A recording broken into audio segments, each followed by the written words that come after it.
നമ്മൾ ഭക്ഷിക്കാത്ത മുക്കാപ്പിരിയുടെ കായ, തേളുകുത്തി, റെയിൽ പൂച്ചെടി എന്നീ പേരുകളിൽ അറിയപ്പെടുന്ന ഒടിയൻ പച്ച നിലംപറ്റി വളരുന്ന ഒരു നിത്യഹരിത സസ്യമാണ്. ഇതിൻ്റെ പൂക്കൾ കാണുവാൻ പ്രത്യേക ഭംഗിയാണ്. പൂക്കൾ വിരിഞ്ഞ ശേഷം ഉണങ്ങി അപ്പൂപ്പൻ താടി പോലെ പൊട്ടി കാറ്റിൽ പറന്നു നടക്കുന്നതായി നമുക്ക് കാണാം. നാട്ടിൻപുറങ്ങളിൽ നിന്ന് മൺമറഞ്ഞു പോയിക്കൊണ്ടിരിക്കുന്ന അമ്മൂമ്മപ്പഴം, പൂച്ചപ്പഴം, മൂക്കട്ടപ്പഴം, കുറുക്കൻ വെള്ളരി എന്നീ പേരുകളിൽ അറിയപ്പെടുന്ന മഞ്ഞ നിറത്തിലുള്ള മധുരമുള്ള പഴങ്ങൾ ബാല്യകാലത്തെ ഓർമ്മപ്പെടുത്തി. പൊള്ളുന്ന വേനലിലും ഭൂമി വിവിധ ജീവജാലങ്ങളുടെ നിലനിൽപ്പിനായി കരുതിവെച്ച പച്ചപ്പിൻ്റെ തുരുത്തുകൾ. വേനലിൽ പൂത്തു നിൽക്കുന്ന നീരോലിച്ചെടി കാണാൻ വളരെ ഭംഗിയാണ്.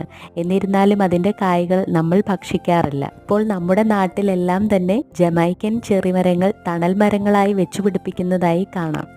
പഞ്ചസാരപ്പഴം എന്ന് വിളിക്കുന്ന ഇതിൻ്റെ കായ്കൾ നമുക്ക് ഭക്ഷിക്കാവുന്നതാണ്.